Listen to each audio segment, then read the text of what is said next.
It is AFA Today on AFR Talk, and Kevin McCullough is, as always, very pleased that you're with us, and we welcome you to the studios of AFA Today in Lower Manhattan.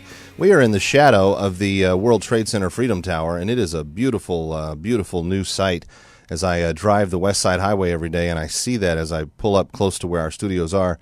It is quite something to see this cutting-edge building now cutting a big chunk of skyline as its view. What we've been talking about in the last few minutes has to do with all these kind of separate and isolated foreign policy or national security or defense of America against the war on terror kind of things.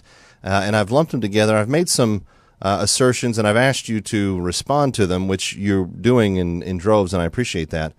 I want to give you one last little snapshot here.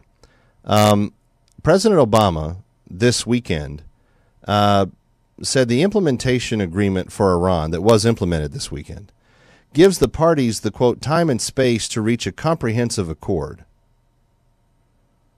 It's going to be difficult, it's going to be challenging, but ultimately this is how diplomacy should work, said the president. If Iran is willing to walk through the door of opportunity that's presented to them, then the country and its people will benefit. If they fail to walk through this door of opportunity, then we are in a position to reverse the interim agreement and put in place additional pressure to make sure that Iran does not develop a nuclear weapon. I'm not convinced that that statement is true, by the way. My preference is for peace and diplomacy, and this is one of the reasons why I've sent the message to Congress. Now is not the time to impose new sanctions. Now is the time for us to allow the diplomats and technical experts to do their work. Let me ask you a real simple question. For those of you that have been parents, you'll get this. When you're dealing with a bully or a tyrant or someone who throws temper tantrums, does talking to them endlessly and having, all kinds of lessons about good behavior and lots of nice, kind words about how, things should be.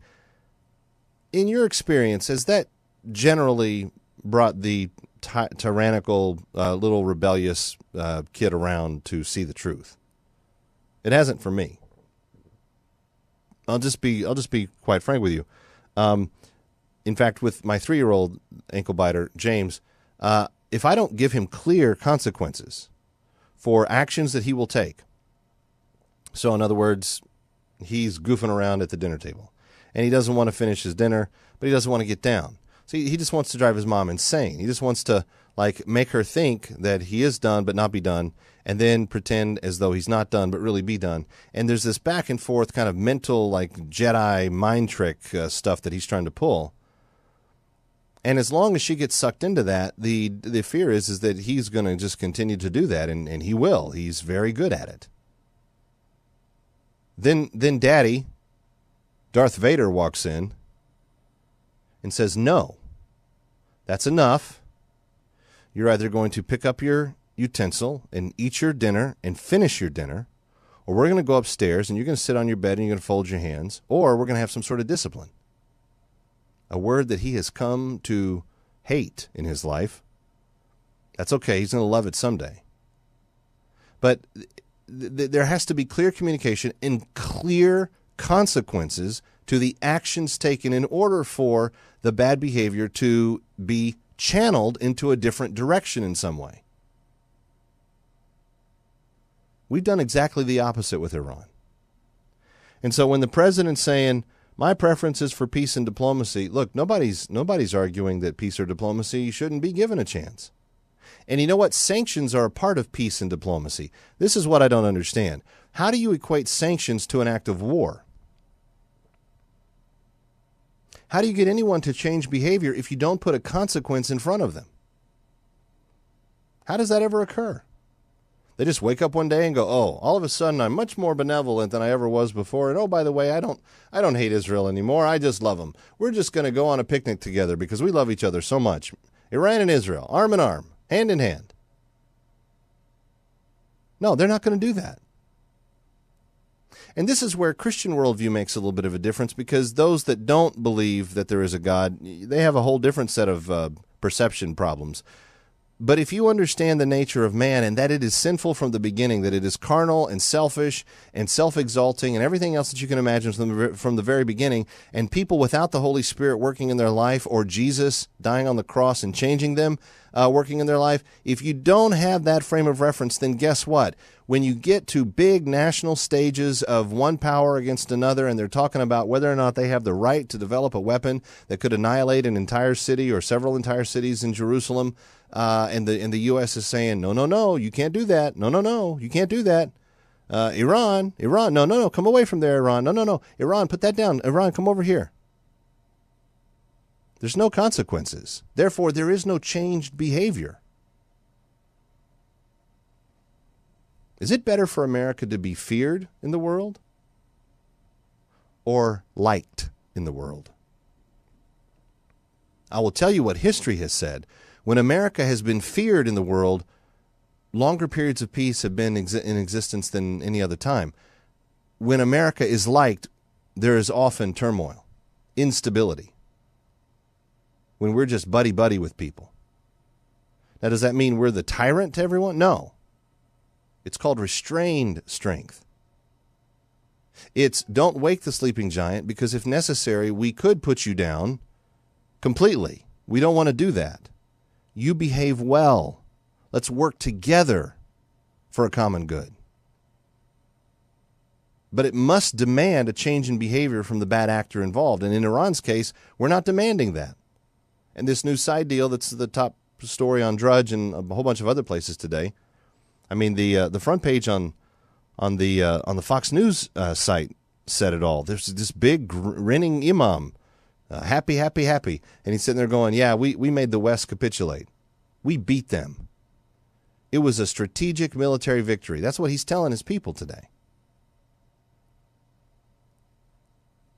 If we are not willing to say this is right and this is wrong, and we are not going to let you go any further than this, and draw the line in the sand, then we're asking for the other actors on the stage to cross that line easily and repetitively over and over again. It's basic human behavior 101. And we, because of our bad worldview in the administration, they view people as inherently good. They view people as inherently people that want peace and prosperity and all the rest. The inherently good view of people only comes after they have come into contact with God himself. And that's not and that's not an easy thing. I think this administration is naive. And I think that the naivete puts us all in great danger. 888-340-3373, 888-340-3373. I'm sorry. I did this. I give too many phone numbers out during the week. 888-589-8840. 888-589-8840. And I did it again. Sorry, it's the Benadryl kicking in. George in Missouri, you're up next with Kevin McCullough. Thank you for being here. Hey, Kevin, thank you for what you're doing. I got a little two-part question. You know, all the leaders that have done bad in the world, like the Hitlers, the Mussolinis, and the Obamas, and the Nancy Pelosi's, and the Harry Reid, don't these people realize that the devil gives you up front what's good, and in the rear you get what's bad? I mean, what's happened to all these people that they've died? They've died because of all their bad things they've done to good people.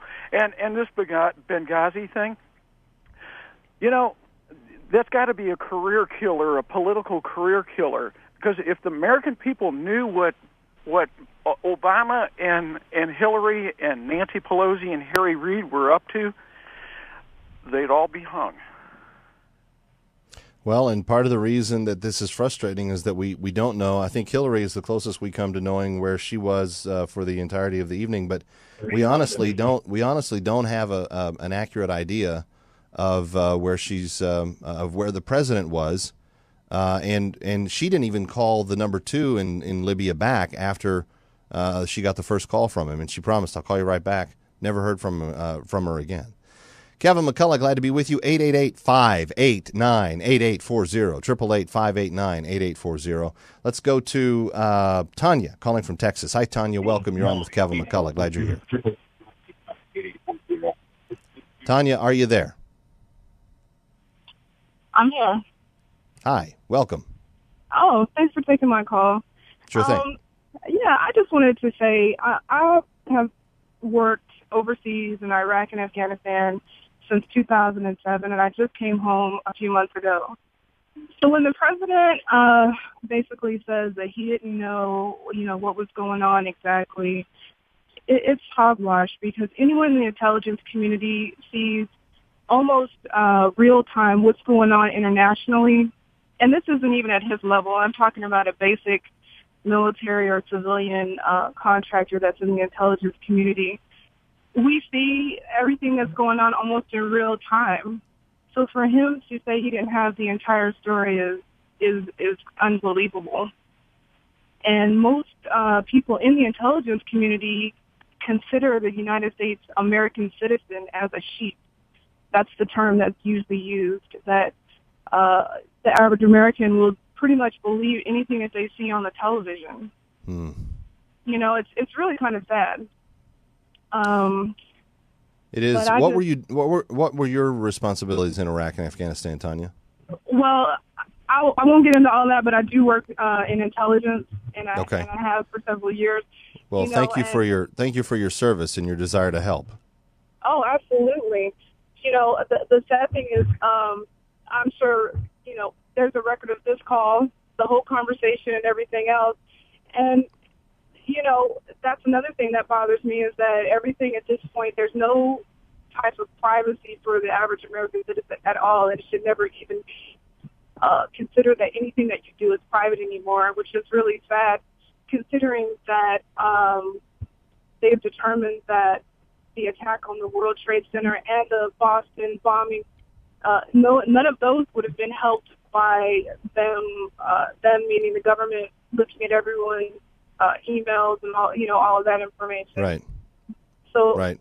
It's really sad to me that we've gotten to the point with our government where, the citizens are the ones that are suspect, and even if they get intelligence, like the intelligence that was given for the individuals that did the Boston massacre, the information was given to them, and they still didn't use the information, to divert a tragedy. Understood.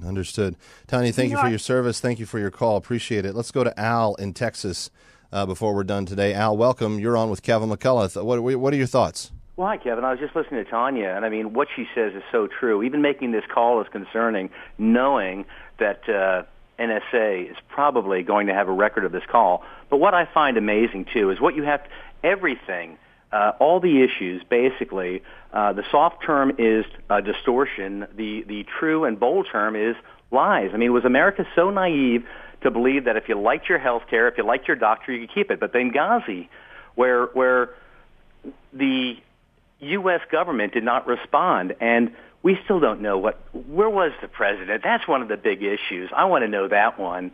And, I mean, here's one of the things I want to bring up, too.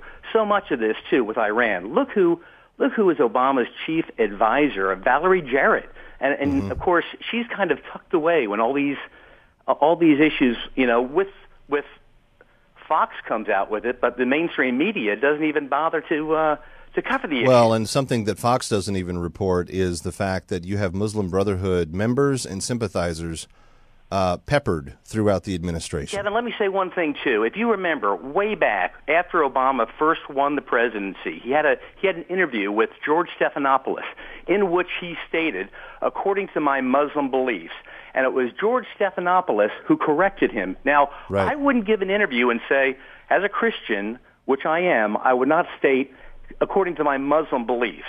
I mean, it's telling. It's Freudian. Some people have said that. The way that I have chalked that experience up there to my way of thinking is that I don't know that he is a committed Muslim.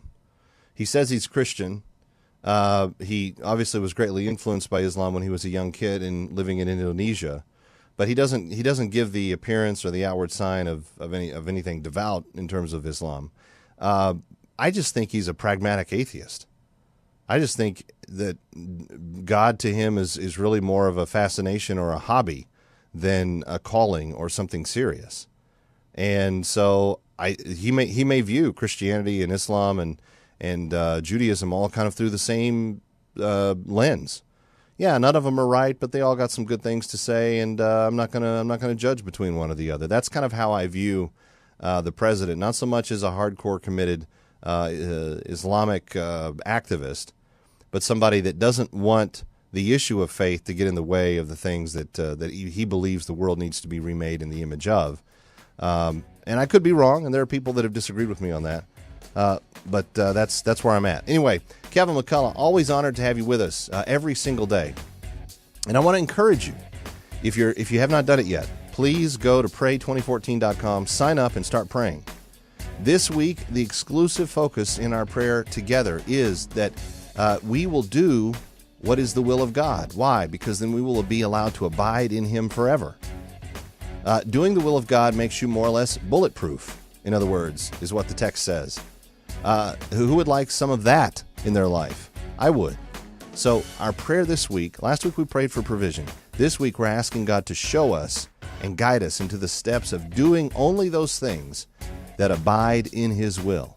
And if you'd like to join the Pray 2014 movement, go to pray2014.com, pray2014.com, sign up, and then be with us on Monday as we give out the focus for the week, and then pray throughout that week. This week, praying that we will find ourselves abiding in the will of God. All right, Kevin McCullough, always an honor to have you with us. Brian Fisher is next. Focal Point, AFR Talk continues throughout the afternoon, and we hope that you'll join us tomorrow here for AFA Today on AFR Talk.